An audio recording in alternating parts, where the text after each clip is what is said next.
बंदी छोड़ सतगुरु रामपाल जी परमेश्वर जी की जय हो। परमपिता परमात्मा सारी सृष्टि के रचनहार, कुल मालिक, असंख्य ब्रह्मांडों के स्वामी, जगत गुरु, तीनों लोकों में प्रवेश करके सबका धारण पोषण करने वाले, राजाधिराज, आत्माधार, नाथों के नाथ, देवों के देव, महादेव, सर्वेश्वर, महेश्वर, मृत्युंजय, अजरो अमर, आदि अनादि, सनातनी प्रभु, जगत पिता जगदीश्वर, श्री श्री 1008 की उपाधि के वास्तविक अधिकारी, अकाल मूर्त, शब्द स्वरूपी राम, वासुदेव, सर्वगतम ब्रह्म, परम पूज्य, प्रथम पूज्य, परम संत, परम पुरुष, परम धनी, परम दयालु, सत्य कबीर, हक्का कबीर, अल्लाहु कबीर, अल्लाहु अकबर, बाखबर, अल्लाह ताला, जगत के तारणहार, जगत के मुक्तिदाता, जगत के जगन्नाथ, हारे के सहारे, हिंदुओं के राम, मुसलमानों के अल्लाह, सिखों के वाहिगुरु, ईसाइयों के मसीह, दया के सागर दयानिधि, करुणा के सागर करुणानिधि, स्वयंभू परिभू, संकट मोचन, कष्ट हरण, मंगल करण, दुख भंजन, अविगत कबीर, निर्विकार निर्विषम परमात्मा, अलय अलेख सतगुरु, आदि अनादि सतगुरु,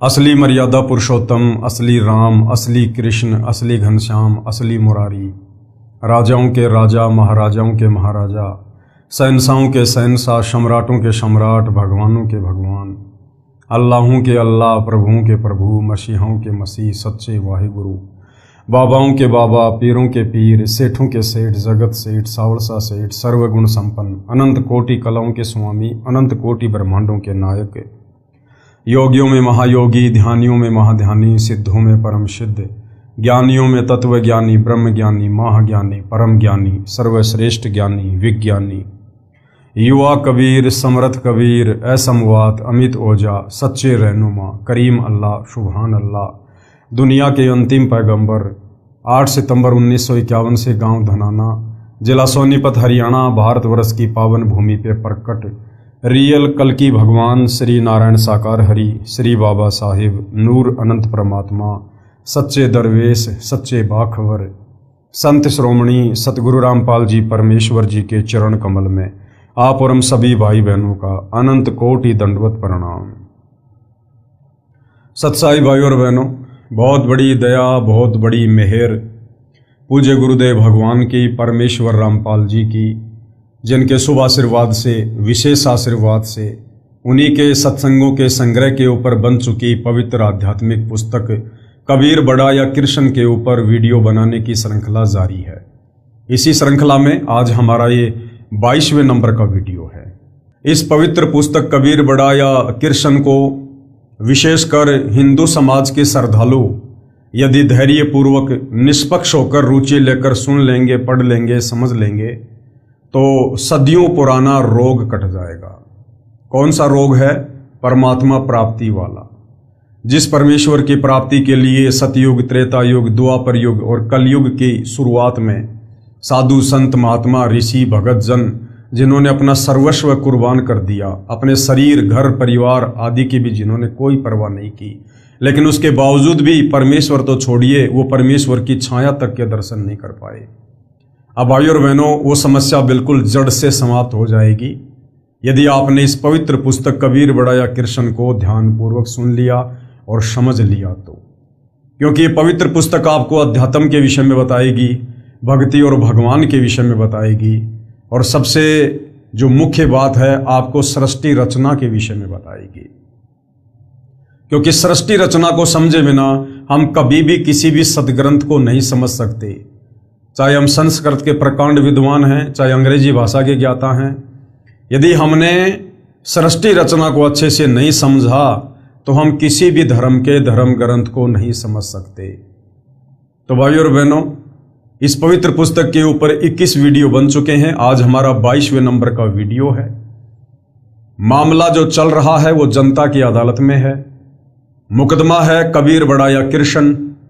श्री कृष्ण और विष्णु की तरफ से पैरवी करने के लिए उनके जो वकील साहिबान हैं वो सभी हिंदू धर्म गुरु हैं। दूसरी तरफ कबीर जी को सबसे बड़ा भगवान बताने वाले सतगुरु रामपाल जी कबीर जी के वकील के रूप में पैरवी कर रहे हैं, और सतगुरु रामपाल जी का कहना है कि कबीर इज सुप्रीम गॉड। और जनता की अदालत में जज जनता को बनाया गया है, क्योंकि वर्तमान में जनता शिक्षित है, एजुकेटेड है, अपनी आंखों से धर्म ग्रंथों में लिखी सच्चाई को देखकर खुद निर्णय करने में सक्षम है। तो श्री कृष्ण उर्फ विष्णु जी को पूर्ण परमात्मा साबित करने में हिंदू धर्म गुरुओं ने अटबट करके उआ बाई बक्के हिंदू धर्म शास्त्रों का हवाला देकर कोई कमी कोई कसर नहीं छोड़ी। परंतु कबीर जी के वकील सतगुरु रामपाल जी उनकी उआबाई के ऊपर हिंदू धर्मशास्त्रों में लिखी सच्चाई को दिखाकर ऐसी चोट मारते हैं कि उनका सारा किया कराया धरा का धरा रह जाता है। और जनता की अदालत में चूंकि जनता खुद जज है, तो जनता अपनी आंखों से धर्मशास्त्रों में लिखी सच्चाई को देखकर, प्रमाणों को देखकर खुद निर्णय कर रही है कि वास्तव में भक्ति और भगवान के नाम पर हमें सदियों से किन लोगों ने मूर्ख बनाया।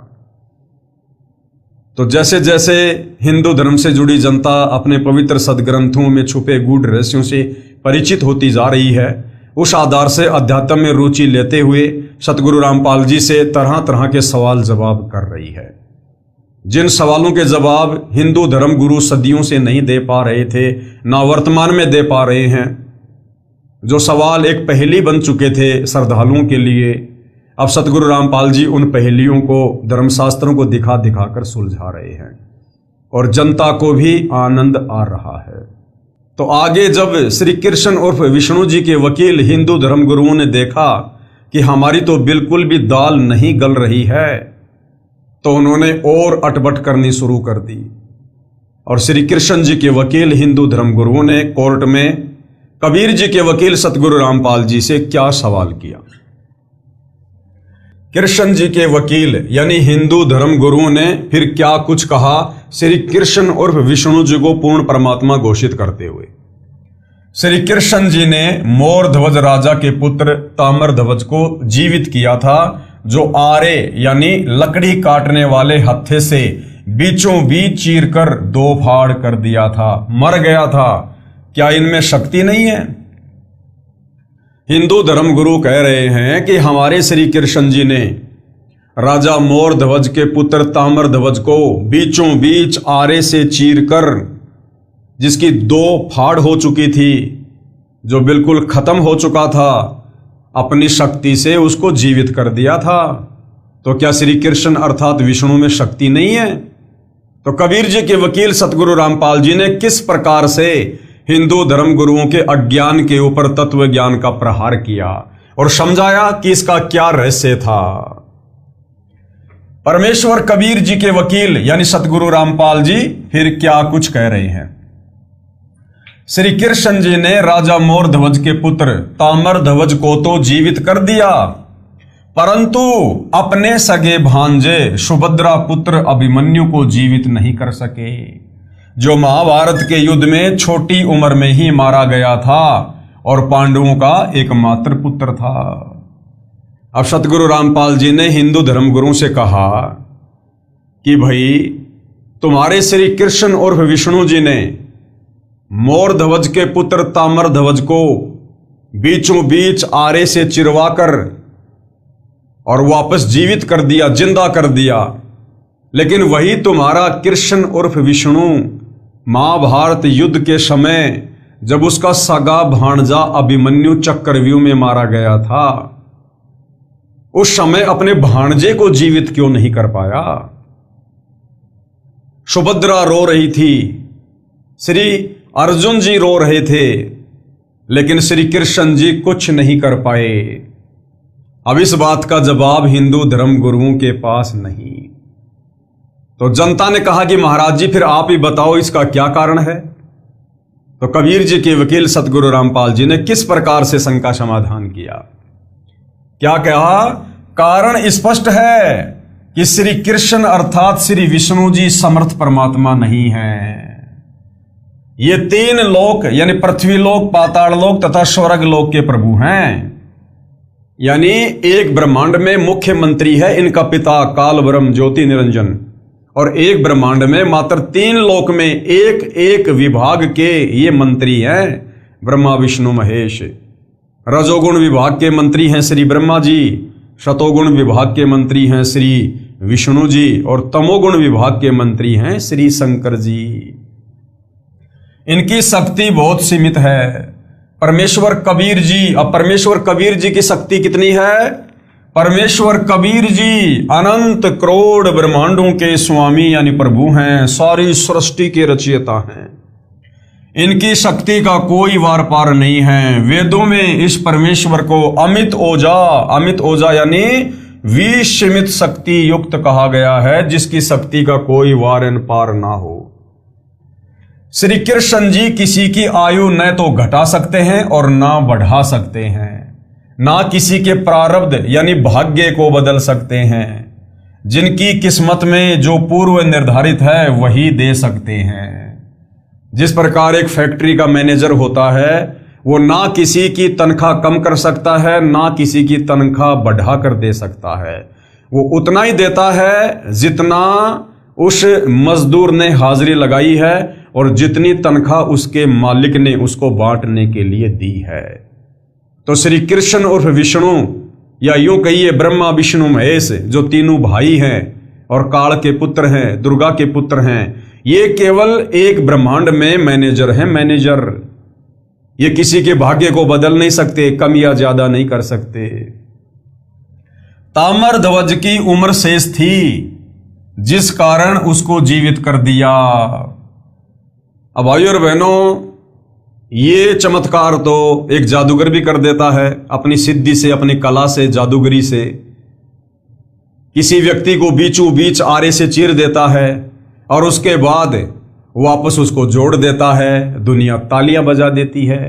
तो श्री कृष्ण उर्फ विष्णु जी ने तो राजा मोरध्वज के पुत्र ताम्रध्वज को बीचों बीच आरे से चिरवाकर वापस जीवित कर दिया।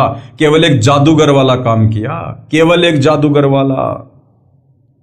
और उसको वापस जीवित क्यों कर दिया? क्योंकि उसके श्वास अभी शेष थे, और जिसके श्वास शेष होते हैं उनको ये ब्रह्मा विष्णु महेश अपनी सिद्धि शक्ति से कितनी बार मार सकते हैं, कितनी बार जीवित कर सकते हैं।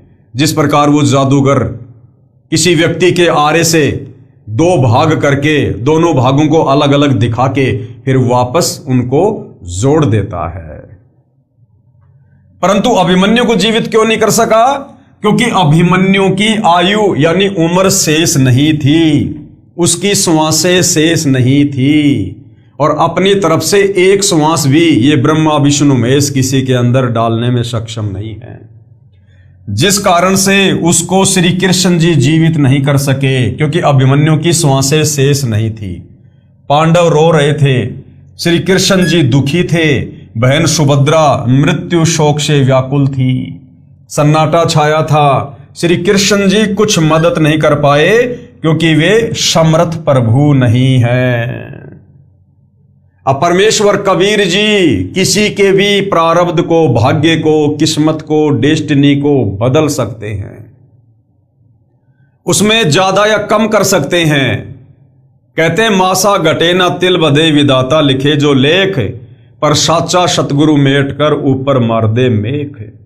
क्योंकि कबीर परमात्मा खुद ही यहां पर भक्ति युग में सतगुरु की भूमिका करते हैं, और सच्चा सतगुरु तत्वदर्शी संत किसी के भाग्य में कभी भी कुछ भी चेंजमेंट कर सकता है। और ये अधिकार वर्तमान में इस धरती पर केवल सतगुरु रामपाल जी को है, क्योंकि पूर्ण तत्वदर्शी संत हैं, और तत्वदर्शी संत की भूमिका खुद कबीर परमेश्वर जी ही निभाते हैं।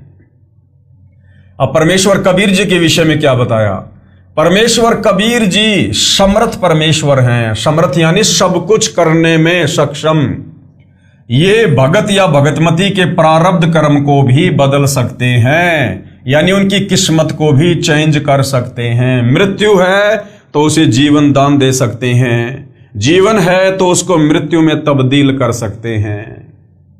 गरीब मासा घटे ना तिल बधे विदना लिखे जो लेख, भाई साचा सतगुरु मेट कर ऊपर मारे मेख। माशा घटे ना तिल बधे, माशा का मतलब होता है जरा सा, थोड़ा सा। माशा घटे न तिल बधे, और तिल जितना भी किसी के भाग्य में कोई चेंजमेंट ये ब्रह्मा विष्णु महेश नहीं कर सकते। परमेश्वर ने जिसका जो भाग्य लिख दिया उसमें ब्रह्मा विष्णु महेश दुर्गा काल कुछ भी चेंजमेंट नहीं कर सकते। तो कौन कर सकता है? साचा सतगुरु मेट कर ऊपर मारे मेख। सच्चा सतगुरु तत्वदर्शी संत किसी के भी प्रारब्ध में, किसी के भी भाग्य में, चाहे कितना ही घोर कष्ट क्यों ना हो, मृत्यु क्यों ना हो, उसे अपनी शक्ति से, अपनी पावर से, अपनी समर्थता से वो पल में बदल सकते हैं, चेंज कर सकते हैं। गरीब जम जोरा जासे डरे। जम यानी ये काल और जोरा यानी मौत। जम और जोरा जिससे डरे और मिटे कर्म के लेख। कौन है वो? अदली असल कबीर है। वो न्यायकारी परमात्मा कौन है? अदली असल कबीर है। कुल के सतगुरु एक। कुल यानी सारी सृष्टि के सतगुरु, सारी सृष्टि के मालिक, सबको पैदा करने वाले, सबकी रचयिता वो कबीर परमात्मा अकेले हैं। अर्थात जीव के कर्मों के अनुसार जो प्रारब्ध बनाया गया है उसमें जरा सा भी फेरबदल पूर्ण परमात्मा के बिना कोई नहीं कर सकता। ना ब्रह्मा विष्णु महेश कर सकते, ना दुर्गा कर सकती। पूर्ण परमात्मा जी संत व सतगुरु रूप में संत गरीबदास जी को मिले थे, जो कबीर जी थे।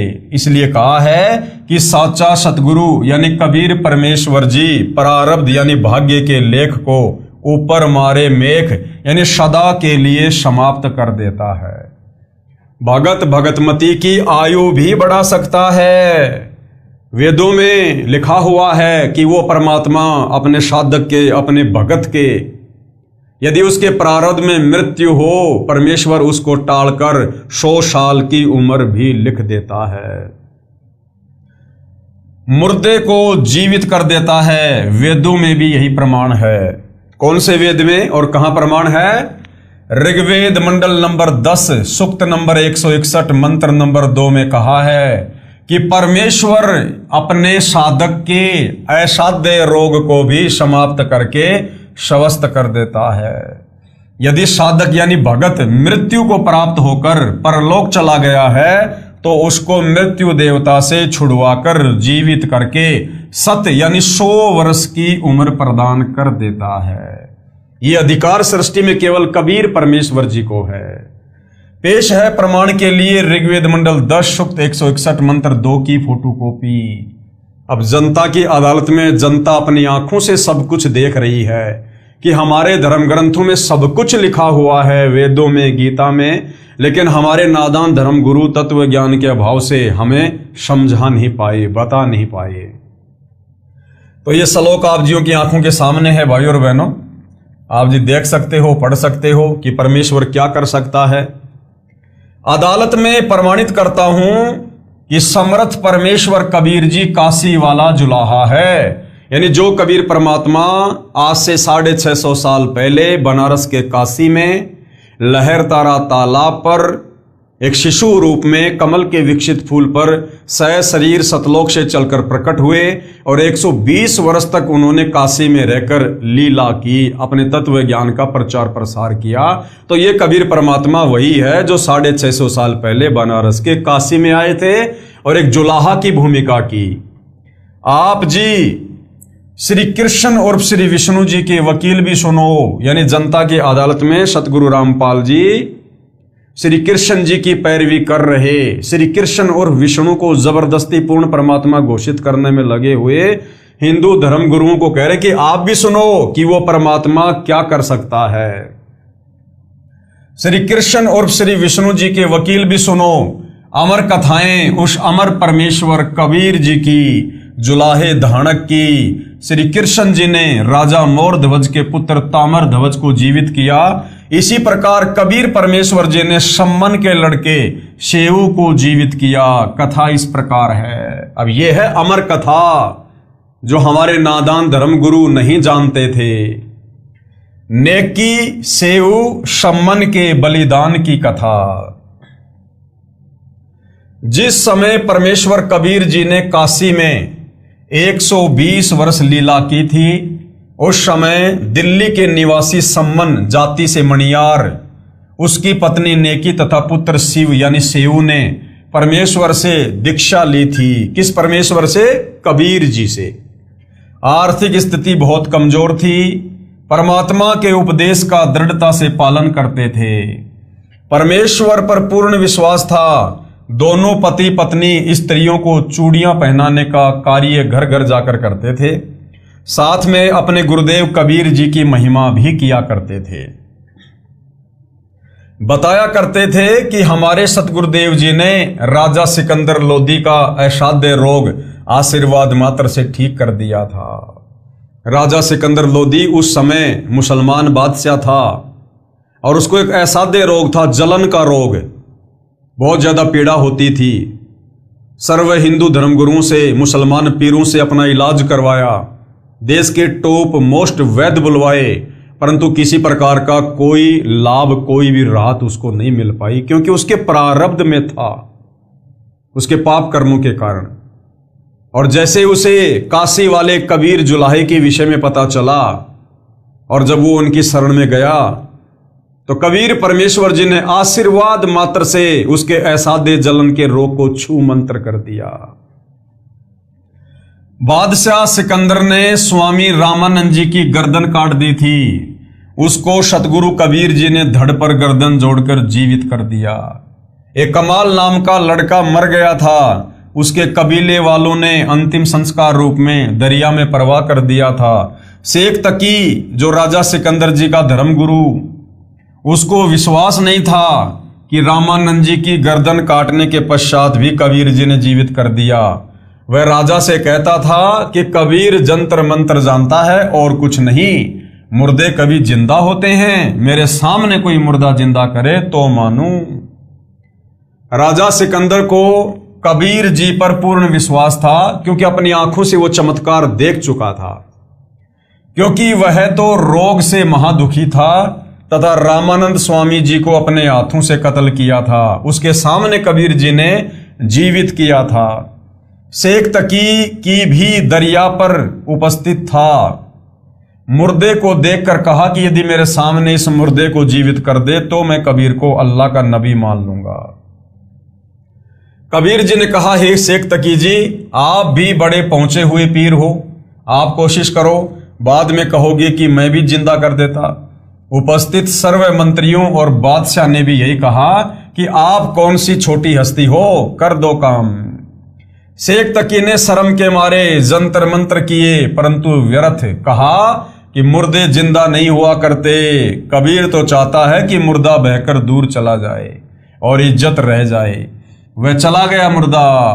कबीर जी ने अपने हाथ का संकेत किया और कहा, मुर्दा वापस आओ। इंजन वाली नाव के समान बालक का शव वापस आ गया। कबीर जी ने कहा, हे जीवात्मा जहां भी है, कबीर हुक्म से शव में प्रवेश कर और बाहर आओ। उसी समय वह 12 वर्षीय बालक जीवित होकर दरिया से बाहर आ गया। उपस्थित दर्शकों ने कहा, कबीर जी कमाल कर दिया, और बालक का नाम कमाल रख दिया। परमात्मा कबीर जी ने उस कमाल बालक को अपने घर बच्चे की तरह पाला। शेख तकी शर्म से पानी पानी हो गया, परंतु माना नहीं। कहने लगा कि बालक को तो सदमा हुआ था, गलती से मरा हुआ मानकर जल प्रवाह कर दिया था।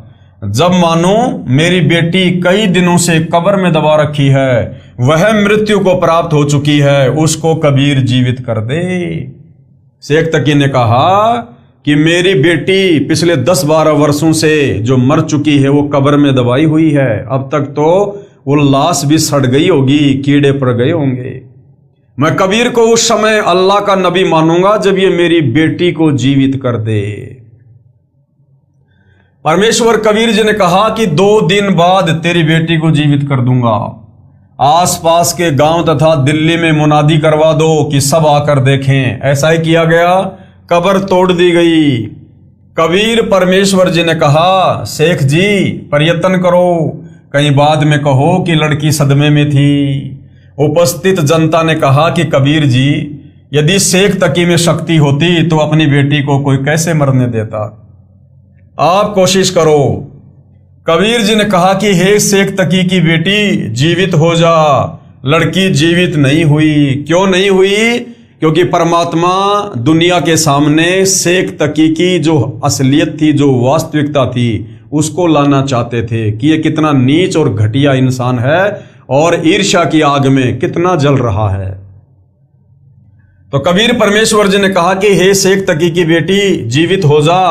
लड़की जीवित नहीं हुई, ऐसा 2 बार कहा। लड़की जीवित नहीं हुई। शेख तकी को अपनी बेटी के जीवित न होने का दुख नहीं, बल्कि कबीर जी की हार की खुशी मनाने लगा और ताली बजाते हुए नाचने लगा। कबीर जी ने कहा, हे जीवात्मा, जहां भी हो, कबीर हुक्म से अपने शरीर में प्रवेश कर और कब्र से बाहर आओ। कहने की देरी थी, उसी समय 12 वर्षीय कन्या के शरीर में हलचल हुई और लड़की उठकर बाहर आई और कबीर जी को दंडवत प्रणाम किया। परमेश्वर कबीर जी ने कहा कि हे शेख तकी की बेटी, अपने पिता के साथ घर जाओ। शेख तकी ने भी बेटी का हाथ पकड़ा और घर चलने को कहा। कन्या का नाम कमाली रखा, क्योंकि उपस्थित जनता ने कहा कमाल है, इसलिए कमाली नाम रखा। अब शेख तकी की लड़की कमाली ने क्या कहा? कमाली ने कहा कि शेख तकी की ओर से तो मैं यमराज के पास जा चुकी थी, यानी अपने पिता की ओर से तो मैं मर चुकी थी। अब तो मैं अल्लाह कबीर की बेटी हूं। ये कबीर स्वयं अल्लाह है। इस प्रकार लड़की ने कबीर परमेश्वर जी के आशीर्वाद से 1.5 घंटे तक प्रवचन किए। अपने पूर्व के जन्म की जानकारी दी कि एक बार मैं राबिया थी। क्या कहा उस आत्मा ने कि एक बार किसी जन्म में मैं राबिया नाम की लड़की थी मुसलमान धर्म में। उस समय 12 वर्ष की उम्र में कबीर जी मिले थे। मैंने 4 वर्ष इनकी बताई साधना की, फिर अपने मुसलमान धर्म वाली साधना करने लगी थी जो व्यर्थ थी। फिर मैं अगले जन्म में बांसुरी लड़की बनी और मक्के में अपना शरीर भी काटकर अर्पित कर दिया था।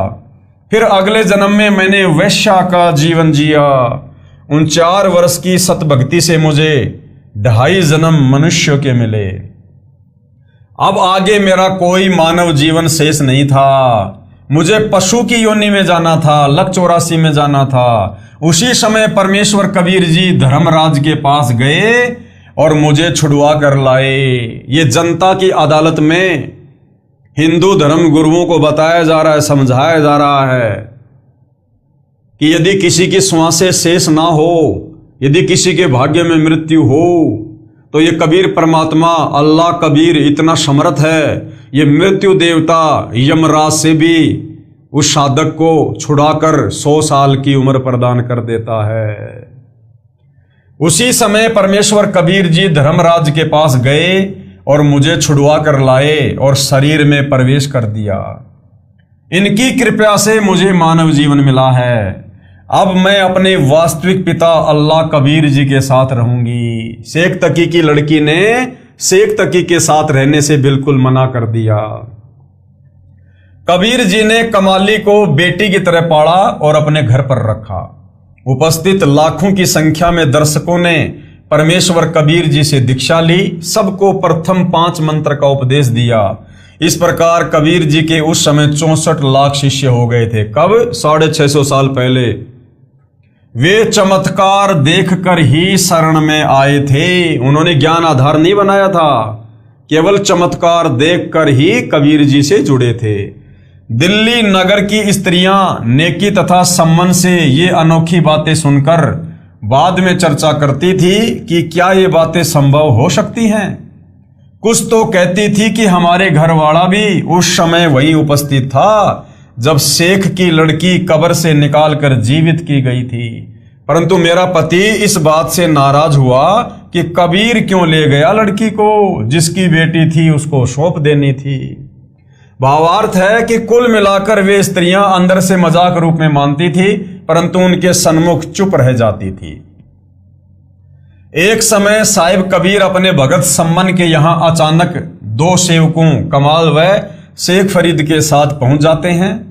सम्मन के घर कुल 3 प्राणी थे। कौन? सम्मन, सम्मन की पत्नी नेकी और सम्मन का बेटा सेऊ, जिसको प्यार से शिव कहा करते थे। भगत सम्मन इतना गरीब था कि कई बार अन्न भी घर पर नहीं होता था। सारा परिवार भूखा सो जाता था आज वही दिन था, क्योंकि परमेश्वर ने अपने भगत की परीक्षा लेनी थी।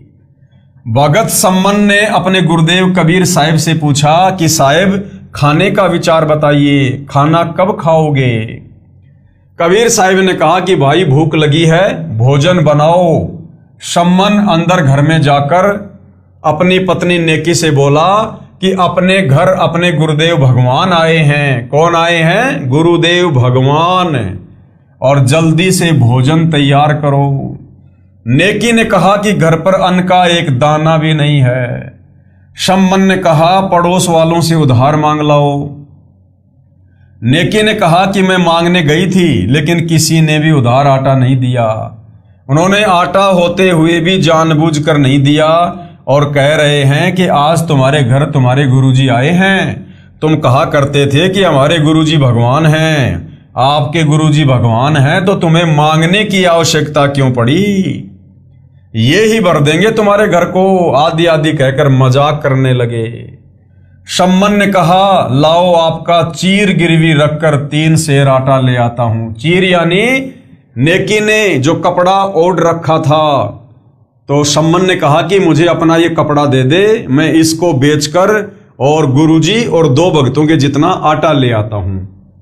नेकी ने कहा ये चीर फटा हुआ है कि मेरा ये कपड़ा भी कई जगह से फटा हुआ है, इसे कोई गिरवी नहीं रखता। सम्मन सोच में पड़ जाता है और अपने दुर्भाग्य को कोसते हुए कहता है कि मैं कितना भागा हूं, आज घर भगवान आए और मैं उनको भोजन भी नहीं करवा सकता। हे परमात्मा, ऐसे पापी प्राणी को पृथ्वी पर क्यों भेजा? मैं इतना नीच रहा हुआ हूं कि पिछले जन्म में कोई पुण्य नहीं किया, अब सतगुरु को क्या मुंह दिखाऊं? ये कहकर अंदर कोठे में जाकर फूट फूट कर रोने लगा। तब उसकी पत्नी नेकी कहने लगी कि हिम्मत करो, रो मत, परमात्मा आए हैं, इन्हें ठेस पहुंचेगी, सोचेंगे हमारे आने से तंग आकर रो रहा है। सम्मन चुप हुआ। फिर नेकी ने कहा आज रात्रि में दोनों पिता पुत्र जाकर 3 सेर यानी पुराना बाट 3 किलोग्राम के लगभग आटा चुरा कर लाना, केवल संतों व भक्तों के लिए, अपने लिए नहीं। तब लड़का सेऊ बोला माँ, गुरुजी कहते हैं चोरी करना पाप है, फिर आप भी मुझे शिक्षा दिया करती कि बेटा कभी चोरी नहीं करनी चाहिए, जो चोरी करते हैं उनका सर्वनाश होता है। आज आप ये क्या कह रही हो माँ? क्या हम पाप करेंगे माँ? अपना भजन नष्ट हो जाएगा माँ, हम 84 लाख योनियों में कष्ट पाएंगे, ऐसा मत कहो माँ। माँ आपको मेरी कसम। तब नेकी ने कहा पुत्र तुम ठीक कह रहे हो, चोरी करना पाप है, परंतु पुत्र हम अपने लिए नहीं बल्कि संतों के लिए करेंगे। जिस नगर में निर्वाह किया है इनकी रक्षा के लिए चोरी करेंगे। नेकी ने कहा बेटा ये नगर के लोग अपने से बहुत चिढ़ते हैं, हमने इनको कहा था कि हमारे गुरुदेव कबीर साहिब पूर्ण परमात्मा पृथ्वी पर आए हुए हैं। इन्होंने एक मृतक गऊ तथा उसके बच्चे को जीवित कर दिया था, जिसके टुकड़े सिकंदर लोदी ने करवाए थे। एक लड़के तथा एक लड़की को जीवित कर दिया। सिकंदर लोदी राजा का जलन का रोग समाप्त कर दिया तथा श्री स्वामी रामानंद जी कबीर साहिब के गुरुदेव को सिकंदर लोदी ने तलवार से कत्ल कर दिया था, वे भी कबीर साहिब ने जीवित कर दिए थे। इस बात का ये नगर वाले मजाक कर रहे हैं और कहते हैं कि आपके गुरु कबीर तो भगवान हैं, तुम्हारे घर को भी अन्न से भर देंगे, फिर क्यों अन्न यानी आटे के लिए घर घर डोलती फिरती हो। बेटा ये नादान प्राणी हैं, यदि आज साहिब कबीर इस नगरी का अन्न खाए बिना चले गए तो काल भगवान भी इतना नाराज हो जाएगा कि कहीं इस नगरी को समाप्त ना कर दे। हे पुत्र इस अनर्थ को बचाने के लिए अन्न की चोरी करनी है। हम नहीं खाएंगे, केवल अपने सतगुरु तथा आए भक्तों को प्रसाद बनाकर खिलाएंगे। ये कहकर नेकी की आंखों में आंसू भर आए और कहा पुत्र नाटियो मत यानी मना मत करना। तब अपनी माँ की आंखों के आंसू पोंछता हुआ लड़का सेऊ कहने लगा माँ रो मत, आपका पुत्र आपके आदेश का पालन करेगा। माँ आप तो बहुत अच्छी हो ना। अर्धरात्रि के समय दोनों पिता यानी सम्मन और पुत्र सेऊ चोरी करने के लिए जाते हैं। एक सेठ की दुकान की दीवार में छिद्र किया। सम्मन ने कहा कि पुत्र मैं अंदर जाता हूं, यदि कोई व्यक्ति आए तो धीरे से कह देना मैं आपको आटा पकड़ा दूंगा और लेकर भाग जाना। सेव ने कहा, नहीं पिताजी, मैं अंदर जाऊंगा। यदि मैं पकड़ा भी गया तो बच्चा समझकर माफ कर दिया जाऊंगा। सम्मन ने कहा, पुत्र, यदि आपको पकड़कर मार दिया तो मैं और तेरी मां कैसे जीवित रहेंगे। सेव प्रार्थना करता हुआ छिद्र द्वार से अंदर दुकान में प्रवेश कर जाता है तथा सम्मन कहता है कि पुत्र, केवल 3 सेर आटा लाना, अधिक नहीं। लड़का सेव लगभग 3 सेर आटा अपनी फटी पुरानी चद्दर में बांधकर चलने लगता है तो अंधेरे में तराजू के पलड़े पर पैर रख गया। जोरदार आवाज हुई जिससे दुकानदार जाग जाता है और सेव को चोर चोर करके पकड़कर रस्से से बांध देता है। इससे पहले सेव वह चद्दर में बंधा हुआ आटा उस छिद्र से बाहर फेंक देता है और कहता है कि पिताजी, मुझे सेठ ने पकड़ लिया है, आप आटा ले जाओ और सतगुरु व भक्तों को भोजन करवाना, मेरी चिंता मत करना। आटा लेकर सम्मन घर पर गया तो सेव को न पाकर नेकी ने पूछा, लड़का कहाँ है। सम्मन ने कहा, उसे सेठ जी ने पकड़कर थांब से बांध दिया।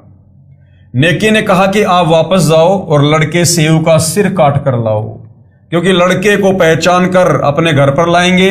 फिर सतगुरु को देखकर नगर वाले कहेंगे कि ये है जो चोरी करवाते हैं। हो सकता है सतगुरु देव को परेशान करें, हम पापी प्राणी अपने दाता को भोजन के स्थान पर कैद न करवा दें। ये कहकर मां अपने बेटे का सिर काटने के लिए अपने पति से कह रही है, वह भी गुरुदेव जी के लिए। सम्मन ने हाथ में लंबा छुरा लिया तथा दुकान पर जाकर कहा, बेटा सेव, एक बार गर्दन बाहर निकाल, कुछ जरूरी बातें करनी है। कल तो हम नहीं मिल पाएंगे, हो सकता है ये आपको मरवा दें। तब सेव उस सेठ यानी बनिए से कहता है कि सेठ जी, बाहर मेरा बाप खड़ा है, कोई जरूरी बात करना चाहता है, कृपया करके मेरे रस्से को इतना ढीला कर दो कि मेरी गर्दन छेद से बाहर निकल जाए। सेठ ने उसकी बात को स्वीकार करके रस्सा इतना ढीला कर दिया कि गर्दन आसानी से बाहर निकल गई। सेव ने कहा, पिताजी, मेरी गर्दन काट दो, यानी परमात्मा ने दोनों तरफ से प्रेरणा कर दी। सेव ने कहा कि पिताजी, मेरी गर्दन काट दो, यदि आप मेरी गर्दन नहीं काटोगे तो आप मेरे पिता नहीं हो। मुझे पहचान कर घर तक सेठ पहुंचेगा, राजा तक इनकी पहुंच है, ये अपने गुरुदेव को मरवा देगा। पिताजी, हम क्या मुख दिखाएंगे। सम्मन ने एकदम कर्द मारी और सिर काटकर घर ले गया। सेठ ने लड़के का कत्ल हुआ देखकर उसके शव को घसीटकर साथ ही एक पजावा, ईंट पकाने का भट्टा था, उस खंडर में डाल गया। जब नेकी ने सम्मन से कहा कि आप वापस जाओ और लड़के का धड़ भी बाहर मिलेगा, उठा कर लाओ। जब सम्मन दुकान पर पहुंचा, उस समय तक सेठ ने उस दुकान की दीवार के छिद्र को बंद कर लिया था। सम्मन ने शव की घसीट यानी चिन्हों को देखते हुए शव के पास पहुंचकर उसे उठा लाया था और उठाकर अंदर कोठे में रखकर ऊपर पुराने कपड़े गुदर डाल दिए और सिर को अलमारी के ताक यानी एक हिस्से में रखकर खिड़की बंद कर दी। कुछ समय के बाद सूर्य उदय हुआ। नेकी ने स्नान किया, सतगुरु व भक्तों का खाना बनाया, सतगुरु कबीर साहिब जी से भोजन करने की प्रार्थना की। नेकी ने साहिब कबीर व दोनों भगत कमाल तथा शेख फरीद तीनों के सामने आदर के साथ 3 दोनों में यानी मिट्टी के बर्तनों में भोजन परोस दिया। साहिब कबीर जी ने कहा, इसे 6 दोनों में डालकर आप तीनों भी साथ में बैठो, ये प्रेम प्रसाद पाओ। बहुत प्रार्थना करने पर भी साहिब कबीर नहीं माने तो 6 दोनों में प्रसाद परोसा गया। 5 प्रसाद के लिए बैठ गए। तब साहिब कबीर जी ने कहा, आओ सेऊ जीम लो, ये प्रसाद प्रेम और शीश कटत हैं चोरों के भक्तों के नित अक्षेम। कबीर परमेश्वर जी ने कहा कि सेऊ आओ भोजन पाओ, जबकि सेऊ का तो शीश धड़ से अलग था। सम्मन ने खुद अपने हाथ से अपने बेटे का कत्ल किया था, लेकिन कबीर परमेश्वर जी ने, समर्थ परमात्मा ने जो भाग्य को चेंज कर सकता है, उस परमेश्वर ने क्या कहा, आओ सेऊ जीम लो, ये भोजन प्रसाद और शीश कटत हैं चोरों के साधुओं के नित अक्षेम। परमेश्वर कबीर जी ने कहा कि सेऊ आओ भोजन पाओ, सिर तो चोरों के कटते हैं, संतों भक्तों के नहीं। उनकी तो रक्षा होती है, उनको तो क्षमा होती है। साहिब कबीर ने इतना कहा था, उसी समय सेव के धड़ पर शीश लग गया। कटे हुए का कोई निशान भी गर्दन पर नहीं था तथा पंगत यानी पंक्ति में बैठकर भोजन करने लगा। बोलो कबीर साहिब, कबीर अमित ओझा की जय हो। वेदों के वचन, कबीर देव, कबीर परमेश्वर, अमित पलस ओझा, जिसकी शक्ति का कोई वार पार ना हो। सम्मन तथा नेकी ने देखा कि गर्दन पर कोई चिन्ह भी नहीं है, लड़का जीवित कैसे हुआ। अंदर जाकर देखा तो वहां शव तथा शीश नहीं था, केवल खून के छींटे लगे थे, जो इस पापी मन के संशय को समाप्त करने के लिए एक प्रमाण बकाया था। ऐसी ऐसी बहुत सारी लीलाएं साहिब कबीर अग्नि ने की, जिनसे ये स्वयं सिद्ध है कि ये ही पूर्ण परमात्मा हैं। साम वेद संख्या नंबर 822 तथा ऋग्वेद मंडल 10 सूक्त 161 मंत्र 2 में कहा है कि कबीर देव ने अपने विधिवत साधक साथी की आयु बढ़ा देता है। यदि मृत्यु को भी प्राप्त हो चुका हो, उसे धर्मराज से छुड़वाकर 100 वर्ष का जीवन प्रदान कर देता है। अब जनता की अदालत में श्री कृष्ण जी अर्थात विष्णु जी को सर्वशक्तिमान परमेश्वर घोषित करने में लगे हुए हिंदू धर्मगुरुओं को कबीर जी के वकील सतगुरु रामपाल जी ने यह कथा सुनाकर यह प्रमाण दिया कि सर्वशक्तिमान परमात्मा तो केवल कबीर है। जो किसी के भाग्य में मृत्यु लिखी है, किसी की श्वास भी शेष नहीं है, परमेश्वर उसको भी 100 साल की उम्र प्रदान कर देता है, जितनी चाहे उतनी। 100 साल तो इस कलयुग के हिसाब से बोली गई है, क्योंकि कलयुग में लगभग 100 साल की उम्र इंसान की होती है। और आगे बहुत सारे प्रमाण दिए कबीर परमेश्वर की समर्थता के विषय में। समर्थ परमेश्वर कबीर जी हैं, इसके अन्य प्रमाण। परमेश्वर कबीर कहा करते कि हिंदू तथा मुसलमान, यहूदी तथा ईसाई सब एक प्रभु के बच्चे हो। तुम्हारे को काल यानी शैतान ने भ्रमित करके बांट रखा है। धर्मों में और जातियों में तुम्हारे को इस काल ने, शैतान ने अपने स्वार्थ के लिए बांट रखा है, ताकि तुम परमात्मा के निकट ना पहुंच जाओ, तुम सत भक्ति करके यहां से पूर्ण मुक्ति प्राप्त ना कर लो। क्योंकि इस काल को, शैतान को प्रतिदिन 1 लाख मानव शरीरधारी स्त्री या पुरुषों के सूक्ष्म शरीर से निकली वासना को खाने का श्राप लगा हुआ है, जिस कारण से ये हमें भक्ति और भगवान के नाम पर भ्रमित रखता है। एक बार दिल्ली के मुसलमान बादशाह सिकंदर लोदी को जलन का रोग हो गया। जलन का रोग ऐसा होता है जैसे किसी का आग में हाथ जल जाए, उसमें पीड़ा बहुत होती है। जलन के रोग में कहीं से शरीर जला दिखाई नहीं देता है, परंतु पीड़ा अत्यधिक होती है, उसको जलन का रोग कहते हैं। जब प्राणी के पाप बढ़ जाते हैं तो औषधि भी बेअसर हो जाती है। दिल्ली के बादशाह सिकंदर लोदी के साथ भी वही हुआ, क्योंकि वो जबरदस्ती हिंदुओं को उस समय मुसलमान बनाया करता था, और जो नहीं मानता था उसको कत्लेआम करवा दिया करता था। तो उसके उस समय के पाप कर्म और कुछ प्रारब्ध के पाप कर्म वो सामने आ गए, जिसके चलते उसे असाध्य जलन का रोग हो गया। सभी प्रकार की औषधि सेवन की, बड़े बड़े वैद्य बुला लिए और मुंह बोला इनाम रख दिया कि मुझे ठीक कर दो, जो मांगोगे वही दूंगा।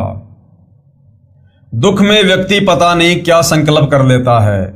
सर्व उपाय निष्फल हुए। उसके बाद अपने धार्मिक काजी, मुल्ला, संतों आदि सबसे अपना आध्यात्मिक इलाज करवाया, परंतु सब असफल रहा। क्यों?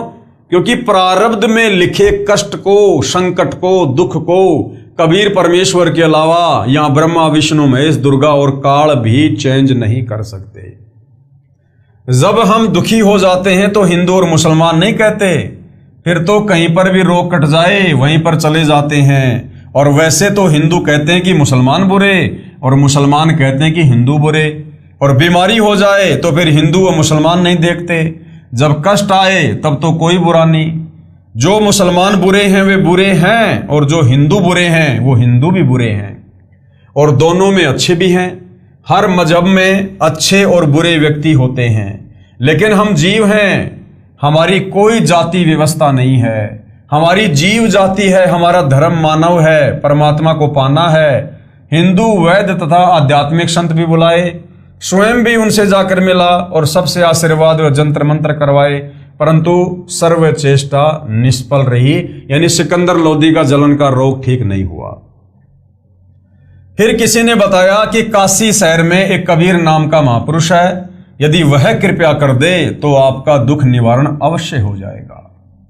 जब बादशाह सिकंदर लोदी ने सुना कि एक काशी के अंदर महापुरुष रहता है तो उसको कुछ कुछ याद आया कि वह तो नहीं जिसने गाय को भी जीवित कर दिया था। हजारों अंग रक्षकों सहित दिल्ली से काशी के लिए चल पड़ा। वीर सिंह बघेला काशी नरेश पहले ही कबीर साहिब की महिमा और ज्ञान सुनकर कबीर साहिब के शिष्य हो चुके थे और पूर्ण रूप से अपने गुरुदेव में आस्था रखते थे। उनको कबीर साहिब की समर्थता का ज्ञान था, क्योंकि कबीर परमेश्वर वहां पर बहुत लीलाएं कर चुके थे। जब सिकंदर लोदी बनारस गया तथा वीर सिंह से कहा कि वीर सिंह मैं बहुत दुखी हो गया हूं, अब तो आत्महत्या ही शेष रह गई है। यहां पर कोई कबीर नाम का संत है, आप तो जानते ही होंगे कि वह कैसा है। इतनी बात सिकंदर बादशाह के मुख से सुनी थी, काशी नरेश वीर सिंह की आंखों में पानी भर आया और कहा कि अब आप ठीक स्थान पर आ गए हो, अब आपके दुख का अंत हो जाएगा। बादशाह सिकंदर ने पूछा कि ऐसी क्या बात है। वीर सिंह ने कहा कि वह कबीर जी स्वयं भगवान आए हुए हैं, परमेश्वर स्वरूप हैं, यदि उनकी दया दृष्टि हो गई तो आपका रोग ठीक हो जाएगा। राजा सिकंदर ने कहा कि जल्दी बुला लाओ। काशी नरेश वीर देव सिंह बघेल ने विनम्रता से प्रार्थना की कि आपकी आज्ञा शिरोधार्य है, आदेश भिजवा देता हूं, लेकिन ऐसा सुना है कि संतों को बुलाया नहीं करते। यदि वे आ भी गए और रजा नहीं बख्शी तो भी आने का कोई लाभ नहीं, बाकी आपकी इच्छा। सिकंदर ने कहा कि ठीक है, मैं स्वयं ही चलता हूं, इतनी दूर आ गया हूं, वहां पर भी अवश्य चलूंगा। फिर आगे क्या हुआ, क्या समझा रहे हैं गुरुदेव अमर कथा में। सिकंदर लोदी बादशाह का असाध्य रोग ठीक करना। शाम का समय हो गया था और वीर सिंह को पता था कि इस समय कबीर साहिब यानी कबीर जी अपने औपचारिक गुरुदेव यानी मुंह बोले गुरुदेव स्वामी रामानंद जी के आश्रम में ही होते हैं। यह समय परमेश्वर कबीर जी का वहां मिलने का है। वीर देव सिंह बघेल काशी नरेश तथा सिकंदर लोदी दिल्ली के बादशाह दोनों स्वामी रामानंद जी के आश्रम के सामने खड़े हो गए। वहां जाकर पता चला कि कबीर साहिब अभी नहीं आए हैं, आने ही वाले हैं। वीर सिंह अंदर नहीं गए, बाहर सेवक खड़ा था, उससे ही पूछा। सिकंदर ने कहा कि तब तक आश्रम में विश्राम कर लेते हैं। राजा वीर सिंह ने स्वामी रामानंद जी के द्वारपाल यानी सेवक से कहा कि स्वामी रामानंद जी से प्रार्थना करो कि दिल्ली के बादशाह सिकंदर लोदी आपके दर्शन भी करना चाहते हैं और साहिब कबीर का इंतजार भी आपके आश्रम में ही करना चाहते हैं। सेवक ने अंदर जाकर रामानंद जी को बताया कि दिल्ली के बादशाह सिकंदर लोदी आए हैं। रामानंद जी मुसलमानों से घृणा करते थे। रामानंद जी ने कहा कि मैं इन मलेच्छों की शकल भी नहीं देखता, कह दो कि बाहर बैठ जाएगा। जब सिकंदर लोदी ने यह सुना तो क्रोध में भरकर, क्योंकि राजा में अहंकार बहुत होता है और वो तो दिल्ली का सम्राट था, कहा कि ये 2 कौड़ी का महात्मा और दिल्ली के बादशाह का अनादर कर सकता है तो साधारण मुसलमान के साथ ये कैसा व्यवहार करता होगा, इसको मजा चखाता हूं। स्वामी रामानंद जी अलग आसन पर बैठे थे। सिकंदर लोदी ने जाकर रामानंद जी की गर्दन तलवार से काट दी। वापस चल पड़ा और फिर उसको याद आया कि मैं जिस कार्य के लिए आया था वो काम अब पूरा नहीं होगा। कहा कि वीर सिंह देख मैं क्या जुल्म कर बैठा, मेरे बहुत बुरे दिन हैं, चाहता हूं अच्छा करना और होता है बुरा। कबीर साहिब के गुरुदेव की हत्या कर दी, अब वे कभी भी मेरे ऊपर दया दृष्टि नहीं करेंगे। मुझे तो ये दुख भोग कर ही मरना पड़ेगा, मैं बहुत पापी जीव हूं। ये कहता हुआ आश्रम से बाहर की ओर चल पड़ा। वीर सिंह अपने बादशाह के आगे क्या बोलता। जो ही आश्रम से बाहर आए कबीर साहिब आते दिखाई दिए। वीर सिंह ने कहा कि हे राजन, मेरे गुरुदेव कबीर साहब आ गए हैं। जो ही कबीर साहिब थोड़ी दूर रह गए, वीर सिंह ने जमीन पर लेटकर उनको दंडवत प्रणाम किया। सिकंदर बहुत घबराया हुआ था। अगर उसने ये जुल्म नहीं किया होता तो वो दंडवत नहीं करता, और दंडवत नहीं करता तो साहिब उस पर रजा भी नहीं बख्श पाते, क्योंकि ये नियम होता है। अब ये सारी की सारी लीला भाई और बहनों कबीर परमेश्वर जी की, क्योंकि कबीर परमात्मा जीव पर उस समय तक दया नहीं करते हैं जब तक जीव आधीन ना हो। तो राजा सिकंदर लोदी उस समय देश का सम्राट था, और वो कितना अभिमानी होगा, कितना हिंकारी होगा। अगर कबीर परमात्मा ये लीला ना करते, ये घटना पंडित रामानंद जी की सिकंदर के हाथ से गर्दन कटवाने वाली लीला ना करते, तो राजा सिकंदर लोदी कभी भी आधीन नहीं होता।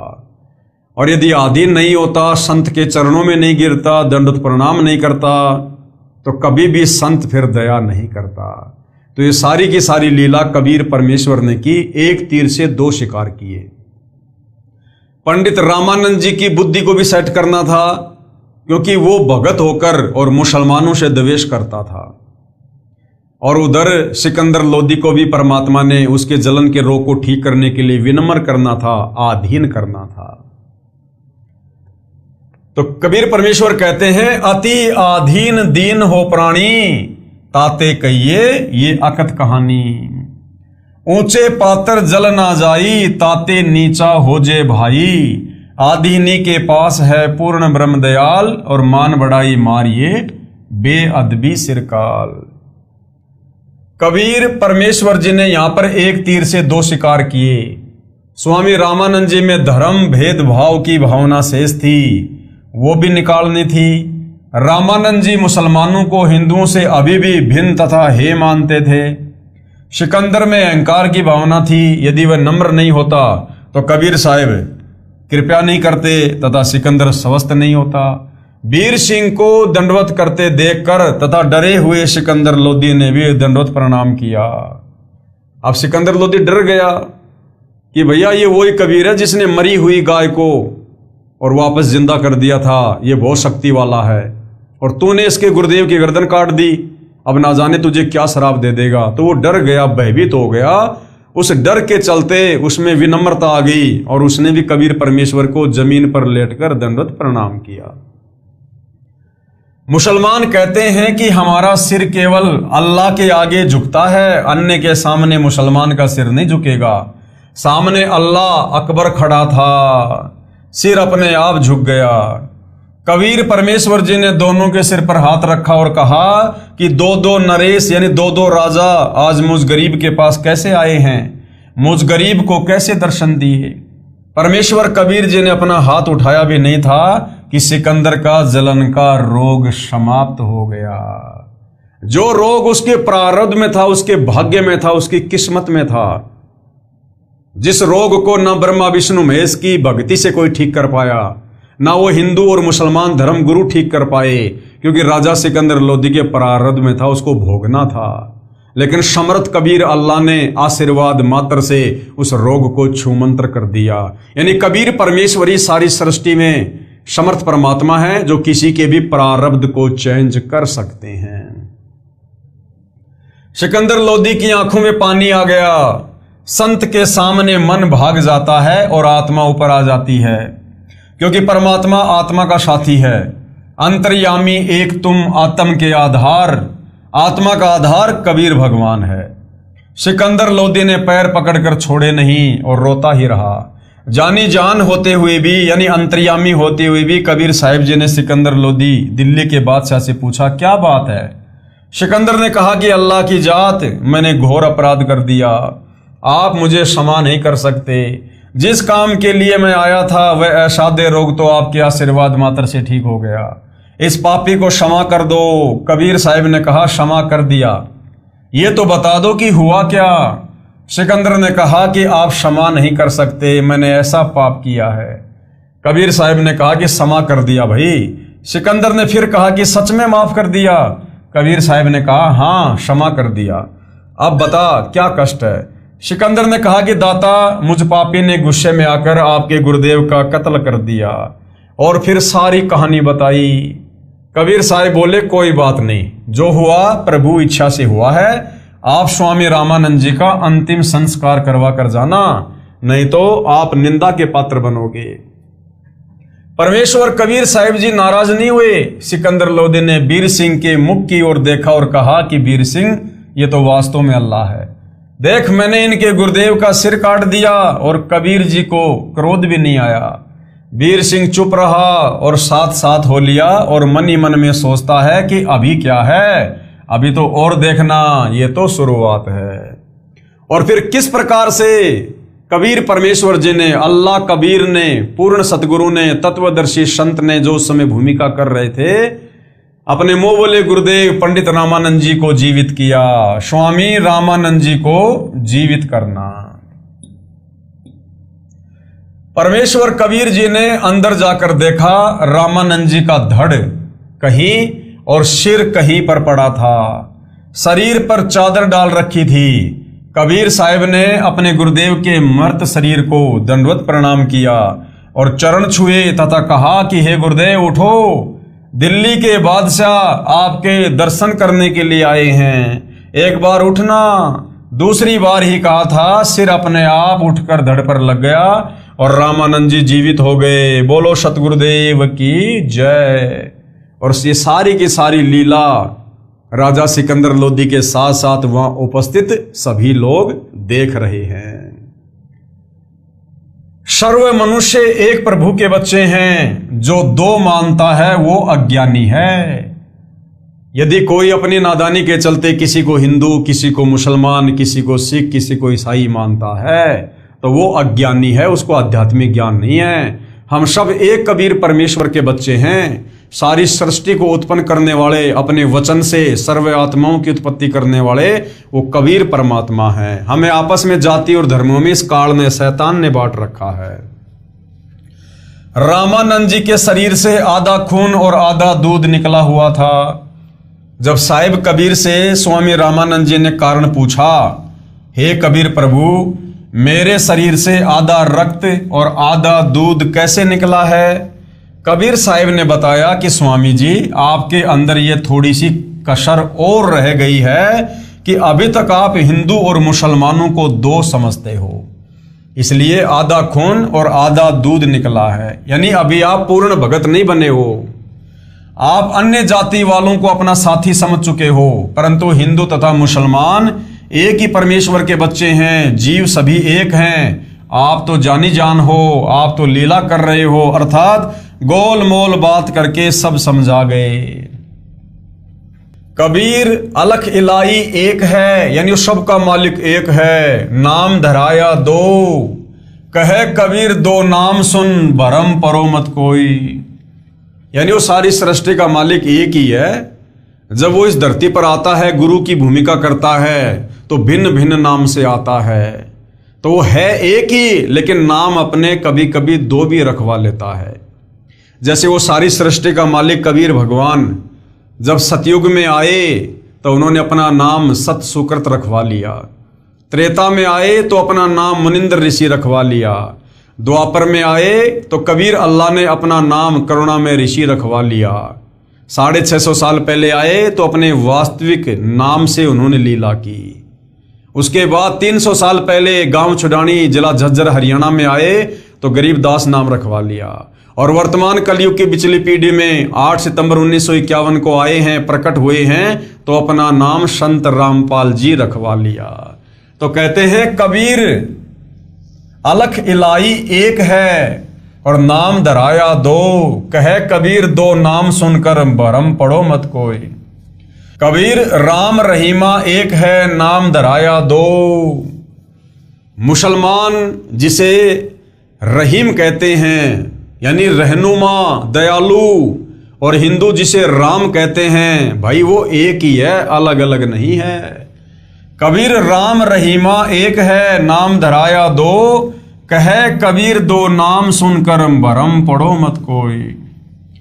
कबीर कृष्ण करीमा एक है, नाम धराया दो, कहे कबीर दो नाम सुनकर भरम पड़ो मत कोई।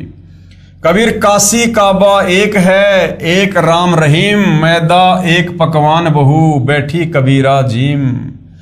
कबीर एक वस्तु के नाम बहुत, लीजिए वस्तु पहचान, नाम पक्ष नहीं कीजिए, सार तत्व ले जान। कबीर सब काहू का लीजिए, साचा शब्द निहार, पक्षपात ना कीजिए, कहे कबीर विचार। कबीर राम कबीरा एक है, दूजा कबू न होए, अंतर टाटी कपट की ताते दिखे दोई। कबीर राम कबीर एक है, कहन सुनन को दोई, और दो करी सोई जान ही सतगुरु मिलाना होए। यानी जब वो कबीर परमात्मा धरती पर सतगुरु रूप में आता है तो गुरुदेव भगवान कहते हैं उन्हें दो समझने की भूल मत करना। कबीर गुरु गोविंद दो नहीं भाई, जब तक दो समझोगे दो जग में जाई। वो कबीर परमात्मा खुद ही काल के किस ब्रह्मांड में आकर सच्चे गुरु की, पूर्ण गुरु की, तत्वदर्शी संत की भूमिका करता है। रामानंद जी ने सिकंदर को सीने से लगाया तथा उसके बाद हिंदू तथा मुसलमान को तथा सभी जाति व धर्मों के व्यक्तियों को प्रभु के बच्चे जानकर प्यार देने लगे तथा अपने औपचारिक शिष्य वास्तव में कबीर साहिब जी का धन्यवाद किया कि आपने मेरा अज्ञान पूर्ण रूप से दूर कर दिया। हम एक पिता यानी भगवान की संतान हैं, मुझे दृढ़ विश्वास हो गया। दिल्ली के बादशाह सिकंदर लोदी के साथ उनका धार्मिक गुरु शेख तकी भी बनारस गया था। वह रेस्ट हाउस यानी विश्राम गृह में ही रुका था। वो शेख तकी जो सिकंदर का धार्मिक गुरु था, वो उस समय उस घटना को देखने के लिए उपस्थित नहीं था, क्योंकि शेख तकी हिंदू संतों से बहुत ईर्ष्या करता था तथा उन्हें वह उनके शिष्यों को काफिर कहता था। इसलिए स्वामी रामानंद जी के आश्रम में जाने से इनकार कर दिया था। राजा सिकंदर लोदी के साथ स्वामी रामानंद जी के आश्रम में नहीं गया था। शेख तकी पीर ने अल्लाह को नहीं पहचाना। वो जो शेख तकी था, राजा सिकंदर लोदी का धार्मिक गुरु, वो ईर्ष्यावश कबीर परमेश्वर के द्वारा की जाने वाली ऐसी ऐसी अद्भुत लीलाओं को सुनकर भी, आंखों देखकर भी, वो ईर्ष्यावश उनको परमात्मा मानने को तैयार नहीं था। भारत के सम्राट सिकंदर ने विश्राम गृह में आकर परमेश्वर कबीर साहिब जी द्वारा अपने असाध्य रोग का निवारण केवल आशीर्वाद मात्र से करने तथा स्वामी रामानंद जी को पुनः जीवित करने की अद्भुत करिश्मे की बात खुशी के साथ अपने धार्मिक पीर शेख तकी को बताई तथा कहा कि पीर जी, मैं पूर्ण रूप से स्वस्थ हूं, मुझे कोई पीड़ा किसी अंग में नहीं है। शाम का समय था। प्रभु कबीर साहिब जी सुबह आने की कहकर अपनी कुटिया पर चले गए थे। शेख तकी ने बादशाह के मुख से अन्य पीर की भूरी भूरी प्रशंसा सुनी तो अंदर ही अंदर जल भुन गया। रात भर करवटें बदलता रहा। परमेश्वर कबीर साहिब जी को नीचा दिखाने की योजना बनाता रहा। बादशाह सिकंदर की शंकाओं का समाधान। प्रश्न। बादशाह सिकंदर लोदी ने कबीर अल्लाह से पूछा, हे परवरदिगार, ये ब्रह्म काल कौन शक्ति है, ये सभी के सामने क्यों नहीं आता है? जब कबीर परमेश्वर ने कुछ देर राजा सिकंदर लोदी को तत्व ज्ञान बताया, सत्संग सुनाया कि भाई ना वो अल्लाह अलग है ना वो राम अलग है। इस शैतान ने, इस काल ने सबको यहां पर भ्रमित कर रखा है, अलग अलग धर्म बनवाकर, जातियां बनवाकर। ये काल है, ये शैतान है, इसको श्राप लगा हुआ है। मुसलमान जिसको अल्लाह समझते हैं और हिंदू जिसको निराकार भगवान कहते हैं, ये ब्रह्म है, ये काल है जो अपने वास्तविक रूप में कभी किसी के सामने नहीं आता है और जिसको 1 लाख मानव शरीरधारी आत्माओं के सूक्ष्म शरीर से निकली वासना खाने का श्राप लगा हुआ है। तो जब सृष्टि रचना को बादशाह सिकंदर लोदी ने सुना तो कुछ शंकाएं उसके मन में उत्पन्न हो गई। उन शंकाओं के सवाल सिकंदर लोदी कबीर परमेश्वर जी से पूछते हैं और किस प्रकार से कबीर परमेश्वर सिकंदर लोदी की तमाम शंकाओं का ज्ञान आधार से समाधान करते हैं। ये भाइयों और बहनों, जनता की अदालत में हिंदू धर्मगुरुओं के सामने कबीर जी के वकील सतगुरु रामपाल जी स्पष्ट कर रहे हैं। अब भाइयों और बहनों, इस विषय पर आगे कबीर परमेश्वर किस प्रकार से राजा सिकंदर लोदी की शंकाओं का समाधान करते हैं, इस विषय को हम अगले एपिसोड में लेंगे। तब तक पूज्य गुरुदेव भगवान हम सभी को आशीर्वाद दें, सद्बुद्धि दें, हमारा मार्गदर्शन करें। बंदी छोड़ सतगुरु रामपाल जी परमेश्वर जी की जय हो।